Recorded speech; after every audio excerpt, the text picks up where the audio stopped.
नमस्कार, स्वागत है आपका खबरों का पंचनामा में। मैं हूं आपके साथ वक्ता। हम लेकर आए हैं देश और दुनिया की 5 बड़ी खबरें, जिस पर चर्चा के लिए हमारे साथ स्टूडियो में मौजूद हैं कैपिटल टीवी के editor in chief doctor Manish Kumar ji. Doctor साहब, आपका बहुत बहुत स्वागत है। धन्यवाद। सबसे पहले नजर डालते हैं आज की हेडलाइंस पर।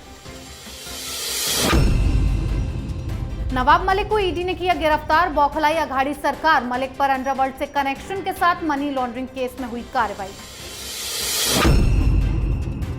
यूक्रेन को लेकर बैकफुट पर आया रूस, पश्चिमी देशों के दबाव के चलते राजनयिक समाधान के लिए तैयार हुए पुतिन। बजरंग कार्यकर्ता के मर्डर केस में पुलिस का बड़ा एक्शन, 8 आरोपी गिरफ्तार, 20 से 22 साल की उम्र के हैं सभी आरोपी। हार से बौखलाए समाजवादी पार्टी का नया आरोप, ईवीएम में डाला गया फेविक्विक, नहीं दब रहा सपा का बटन। इमरान खान ने पीएम मोदी के साथ टीवी पर डिबेट की जताई इच्छा, इस प्रस्ताव पर बौखलाए कांग्रेसी नेता, कहा प्रस्ताव कबूल।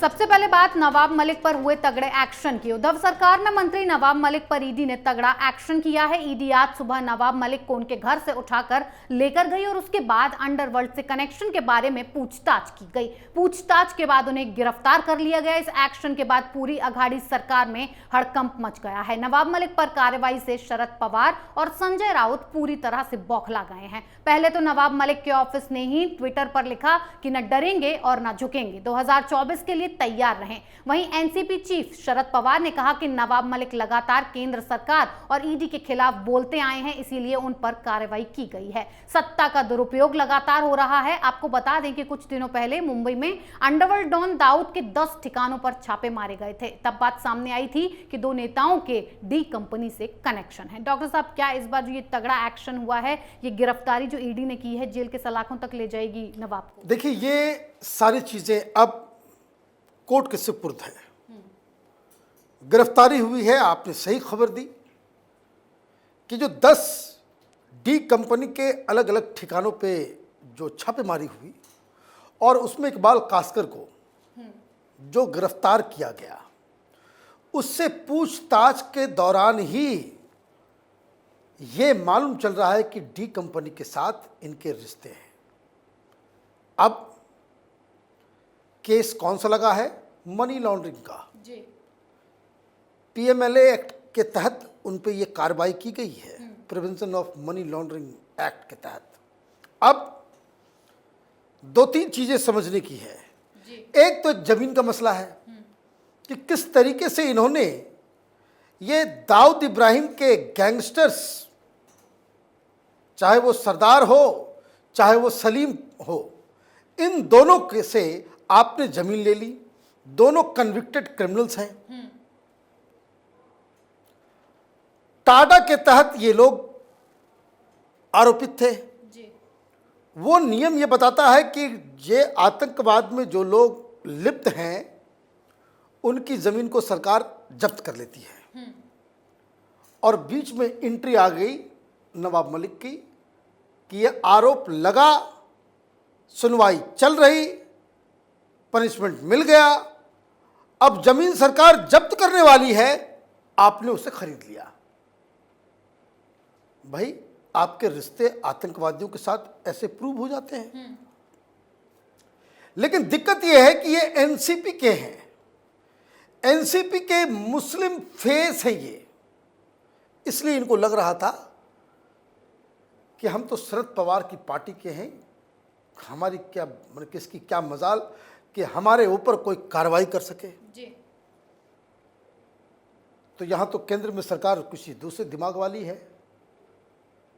नवाब मलिक को तो छोड़िए, शरद पवार के परिवार से हजारों करोड़ रुपए के बेनामी संपत्ति को जो है इन्होंने जब्त कर लिया जी।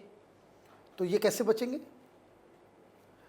जो चीजें हो रही हैं कोर्ट के अंदर, ये कोर्ट तय करेगा। जिस वक्त हम लोग ये रिकॉर्ड कर रहे हैं, बहस जारी है और ईडी की तरफ से साफ साफ कहा गया है कि ये इनके रिश्ते दाऊद इब्राहिम मतलब डी कंपनी के साथ हैं। और वैसे भी मैं आपको बता दूं, मुंबई के जितने भी पत्रकार से मैंने बातचीत की है, सब लोग यही कहते हैं कि ये तो ओपन सीक्रेट है, कोई नई बात ईडी नहीं कर रही है, बस नया ये हो रहा है कि इस वक्त कार्रवाई हो रही है। जी डॉक्टर साहब, अगली खबर बैकफुट पर आए रूस की। कल तक रूस यूक्रेन पर हमले की बात कह रहा था, लेकिन अब यूक्रेन को लेकर पुतिन के सुर बदले हुए नजर आए हैं। पुतिन राजनयिक समाधान के लिए तैयार हैं। आपको बता दें कि पूर्वी यूक्रेन में दोनेत्स्क और लुहांस्क को स्वतंत्र देश के रूप में रूस की मान्यता ने दुनिया में टेंशन बढ़ा दी थी, जिससे पश्चिमी देशों का दबाव रूस पर बढ़ने लगा और इसीलिए पुतिन ने पश्चिमी देशों के साथ अपने संबंध की वजह से समझौते का रास्ता खोल दिया है। डॉक्टर साहब, क्या पुतिन समझौते के लिए दबाव में आ गए और ये समझौते का उन्होंने रास्ता खोला? देखिए, ये समझौता नहीं, ये चित भी मेरी पट भी मेरी। मैंने ऐसा गेम आप खेलोगे, आपने ऑलरेडी जो इंटरनेशनल लॉ का सबसे सैक्रोसेंट जो पिलर है उसको आपने तोड़ दिया। यूक्रेन के 2 इलाकों को स्वतंत्र देश घोषित भी कर दिया। अब कह रहे हो डिप्लोमेसी करने, मतलब ये कि हम तुम्हारी जमीन पे कब्जा कर लें और उसके बाद कहें कि भाई आप बातचीत करते हैं। बातचीत करने के लिए तो आपको पीछे जाना होगा। बातचीत तो तब होगी, आप पीछे हटने को तैयार नहीं हो। ये इसे ब्लैकमेलिंग कहते हैं जी। और इसलिए जो अमेरिका की तरफ से जो बयान आ रहा है कि अब समय नहीं है। दूसरी बात, ऑलरेडी कुछ सैंक्शंस जो है इधर उधर से लगने शुरू हो गए हैं। ये जो यूक्रेन और रूस के बीच का जो मसला है, ये युद्ध की तरफ बढ़ रहा है। डिप्लोमेटिक चैनल्स फेल हुए हैं, इसलिए रूस इस तरह की कार्रवाई को अंजाम दे रहा है। दिक्कत हिंदुस्तान जैसे मुल्क की है कि जो अमेरिका से भी दोस्ती है और रूस से भी दोस्ती है, तो रूस के पाप पर आप कोई स्टैंड नहीं ले सकते और अमेरिका के साथ आप खड़े नहीं हो सकते। तो हिंदुस्तान को बहुत ही इसको कह सकते हैं कि तलवार की नोक पे चलना है। लेकिन यूक्रेन और रूस के बीच ऐसा लग रहा है कि युद्ध जो है वो निश्चित है। जी डॉक्टर साहब, अगली खबर कर्नाटक में चल रहे बवाल पर। कर्नाटक में चल रहे हिजाब विवाद को लेकर बजरंग दल के कार्यकर्ता को बेरहमी से मार दिया गया था, जिसमें पुलिस की कार्रवाई के चलते 8 लोगों को गिरफ्तार किया गया है। गिरफ्तार किए गए आरोपियों के नाम मोहम्मद काशिफ, सैयद नदीम, रेहान शरीफ, निहान और अब्दुल अफनान हैं। इस हत्या के बाद से इलाके में शुक्रवार तक के लिए धारा 144 लागू कर दी गई है, जिससे शांति बनी रही। डॉक्टर साहब, हर्षा की हत्या के मामले में 8 लोगों को गिरफ्तार किया गया है। क्या लगता है आपको, इंसाफ मिलेगा? देखिए, इंसाफ बिल्कुल मिलेगा। वहाँ पे ऑलरेडी इस बात के सबूत मिल रहे हैं कि पीएफआई इस पूरे कुचक्र के पीछे है। मसला कहाँ से शुरू हुआ? मसला हिजाब से भी शुरू हुआ। अभी आप देखिए, लगातार जो कैपिटल टीवी को लगातार देख रहे हैं, हमने उस दिन भी कहा था कि मुस्लिम समुदाय उसको मुंह की खानी पड़ेगी। ये एक ऐसा केस है और जीत और हार दोनों में हार मुस्लिम समुदाय की होगी। आज हाईकोर्ट ने क्या कह दिया? हाईकोर्ट ने कह दिया कि अब ये तमाशा बंद होना चाहिए कि रोज जो प्रोटेस्ट के नाम पे लड़कियां पहुंच जा रही हैं, गेट पे खड़े होकर के वीडियो बना रही हैं ताकि सोशल मीडिया में उसको प्रचार प्रसार किया जाए पीएफआई के दलालों के द्वारा, विपक्षी पार्टियों के द्वारा, ये सेकुलर इंडस्ट्री के द्वारा। तो ये तमाशा बंद होना चाहिए। हाईकोर्ट ने आज ने सख्त लफ्जों में कहा है कि जहाँ जहाँ ड्रेस कोड लागू है उसकी अवहेलना नहीं होनी चाहिए। कोई बुर्का वगैरह पहन के नहीं जाएगा। लेकिन वीडियो फिर व्हाट्सएप में प्रोपेगेंडा कैसे फैलेगा? ये मुस्कान बहादुर बेटी 5 लाख रुपए, आईफोन, एक कांग्रेस पार्टी का लीडर मुंबई से गया और एक हिंदू मारा जाता है इन्हीं जिहादियों के द्वारा। कोई सिंपैथी नहीं। लेकिन सरकार वहाँ पे भारतीय जनता पार्टी की है जी। तो ये उम्मीद करनी चाहिए कि जिस स्पीड से 8 लोगों को पकड़ा गया है और जिस हिसाब से वहाँ के रिस्पॉन्सिबल लोग, वहाँ की एजेंसियाँ इसका तार पीएफआई से जोड़ रही हैं, तो ये समझा जाना चाहिए कि केंद्र सरकार के ऊपर एक दबाव बनेगा कि हर्ष की मौत के बदले पूरे पीएफआई के ऊपर प्रतिबंध और उसके तमाम कर्ता धर्ता लोग उन्हें तिहाड़ के अंदर, जेल के अंदर ठूसना, ये इस घटना से हो पाएगा। जी डॉक्टर साहब, अगली खबर बौखलाई सपा की कर लेते हैं। जैसे जैसे चुनाव पास आ रहे हैं, अखिलेश यादव की बौखलाहट बढ़ती जा रही है और नए नए आरोप सामने आ रहे हैं। तीसरे चरण की वोटिंग के वक्त ईवीएम से साइकिल गायब हो गई थी और आज चौथे चरण की वोटिंग में किसी ने फेविक्विक डाल दिया, जिसके कारण सपा की साइकिल पर वोट नहीं पड़ पाया। चुनाव आयोग ने मामले का संज्ञान लेते हुए ईवीएम बदलवाई। ये मामला लखीमपुर खीरी से सामने आया है। डॉक्टर साहब, इन आरोपों में आपको कितनी सच्चाई नजर आती है? ये सपा की हार की बौखलाहट है क्या? ये तो मुझे वो गाना याद आ रहा है, वो फेविकोल वाला गाना, चिपका ले फेविकोल से। तो किसी आदमी ने ईवीएम को ही चिपका दिया। क्या बेकार की बातें हैं।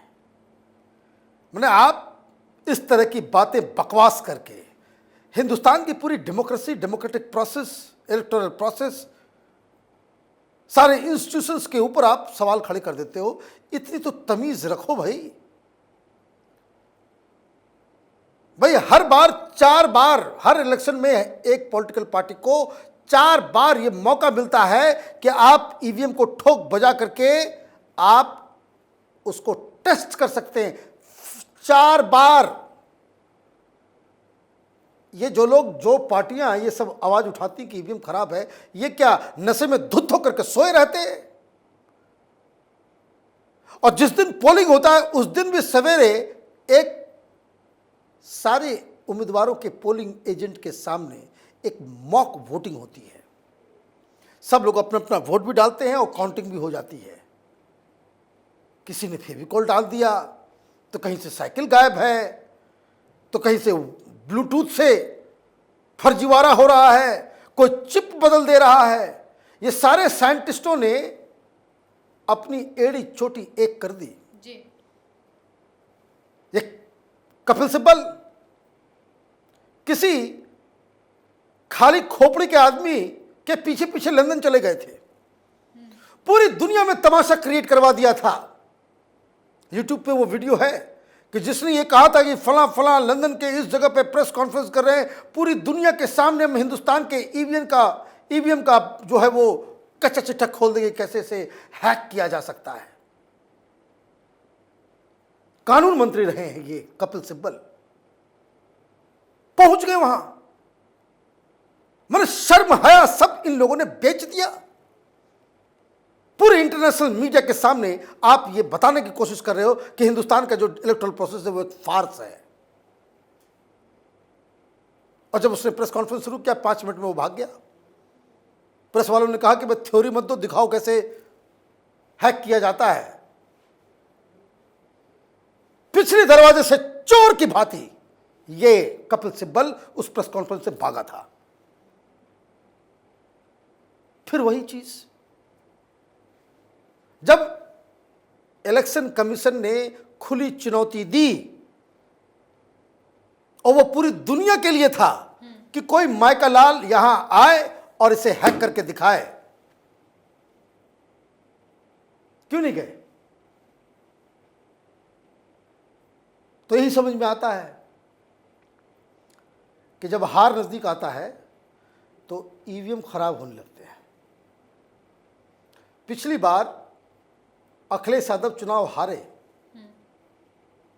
इन्होंने भारतीय जनता पार्टी को बधाई तक नहीं दी। क्या कहा? ईवीएम की वजह से बीजेपी जीत गई। हम नहीं हारे, ईवीएम ने जिता दिया बीजेपी को। पहले 2 फेज में जब वोट पड़ रहे थे मुसलमानों के तो ईवीएम ठीक था। तीसरे फेज से ईवीएम खराब हो गया, खराब होना शुरू हुआ।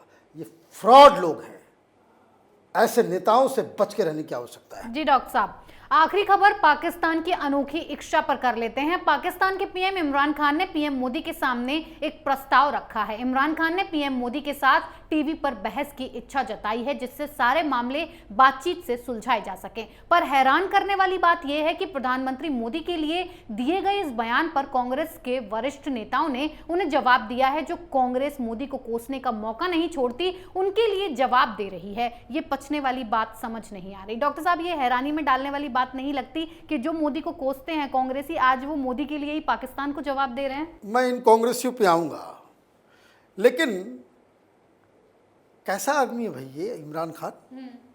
और पाकिस्तान के लोग पागल वागल हैं क्या? कैसे मक्कार को आपने चुन लिया? और जहां जहां इस तरह के नटवर लाल चुनाव जीतते हैं, जैसे दिल्ली में एक है अपना खिलाड़ी नंबर 1, और वहां पाकिस्तान का प्ले बॉय इमरान खान, यही आलतू फालतू बातों करके लोग जो है वो चले गए। इमरान इमरान, तब्दीली आएगी, तब्दीली लाएंगे, ये रियासत मदीना बनाएंगे। और अब जब कश्मीर हाथ से चला गया, पूरी दुनिया से दबाव आ रहा है कि मोदी के पैर के नीचे जाकर के नाक रगड़ो अपना, नहीं तो फूटी कौड़ी नहीं मिलेगी। जब आर्मी वालों ने भी हाथ खड़े कर दिए कि हिंदुस्तान से नहीं लड़ा जा सकता, चीन ने भी अपने हाथ पैर पीछे खींच लिए। जब चारों तरफ से ये फंस गया तो बोला भाई डिबेट कर लेते हैं। अच्छा, डिबेट जीत जाओगे तो कश्मीर तुम्हारा हो जाएगा। मैंने दिमाग में कौन सा कीड़ा घुसा हुआ है इसके? अजीबोगरीब स्थिति है कि भाई हम लोग डिबेट कर लें टीवी के ऊपर। भाई उसके लिए आप बातचीत तो करो, पहला शर्त तो मानो। हिंदुस्तान की पहली शर्त यही है कि गोली और बातचीत एक साथ नहीं। ये हिंदुस्तान में बॉम्ब से उड़ाने वाले, हिंदुस्तान में आतंक फैलाने वाले, हिंदुस्तान के अंदर कभी शाहीन बाग तो किसान आंदोलन तो कभी बुरखा तो कभी कुछ, इस तरह का उपद्रव के लिए फिनांस करने वाले पाकिस्तान से तो बातचीत नहीं होगी। पहले आप अपना सिस्टम ठीक करो, माफ़ी मांगो, फिर बातचीत होगी। अब जब ये बयान आया तो 3 कांग्रेसी कूद गए। सबसे पहले शशि थरूर कूदे, मनीष तिवारी कूदे और मनु सिंघवी साहब कूदे। तीनों सेंसिबल जेंटलमैन हैं। क्यों कूदे? वो कांग्रेस पार्टी को प्यार करते हैं बचाने के लिए कि इससे पहले राहुल गांधी जग जाए, लेट से जगते हैं वो, कि इससे पहले राहुल गांधी जग जाए और कुछ ट्वीट कर दे, वो ऑफिशियल लाइन हो जाए, पहले ही वो इमरान खान को कंडेम कर दो। और ऐसे अक्लमंद लोगों को कांग्रेस पार्टी बाहर का रास्ता दिखा चुकी है जी। ये वही मनीष तिवारी हैं जिनका नाम स्टार प्रचारकों में नहीं था। ये शशि थरूर, ये मनीष तिवारी, ये मनु सिंघवी, ये सब G22 के लोग हैं जिनको राहुल गांधी पसंद नहीं करते, लेकिन उन्होंने एक बहुत बड़ा हादसा होने से बचा दिया। पता नहीं ये कांग्रेस पार्टी और उसके ये जो IT सेल वाले हैं वो कहीं वो ट्रेंड ना करा देते होते कि भाई इमरान खान से मोदी डर गया, इमरान खान से बहस करो मोदी, ये ट्रेंड करवा दिया होता पैसे दे करके।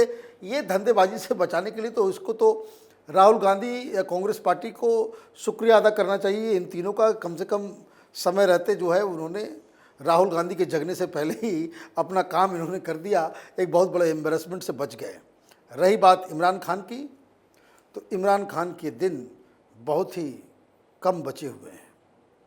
दीज आर डेस्परेट मेजर्स जिसके जरिए वो अपनी राजनीति बचाने में जुटा हुआ है, अपनी कुर्सी बचाने में जुटा हुआ है, लेकिन लग नहीं रहा कि उसकी ना कुर्सी बचेगी और ना ही उसकी राजनीति अब बचने वाली है। जी डॉक्टर साहब, बहुत बहुत धन्यवाद इतनी जानकारी। धन्यवाद। खबरों का पंचनामा में आज के लिए इतना ही। देश विदेश की बाकी खबरों और उनके सटीक एनालिसिस के लिए देखते रहिए कैपिटल टीवी में। लाइक कीजिए, शेयर कीजिए और कैपिटल टीवी को सब्सक्राइब कीजिए। नमस्कार।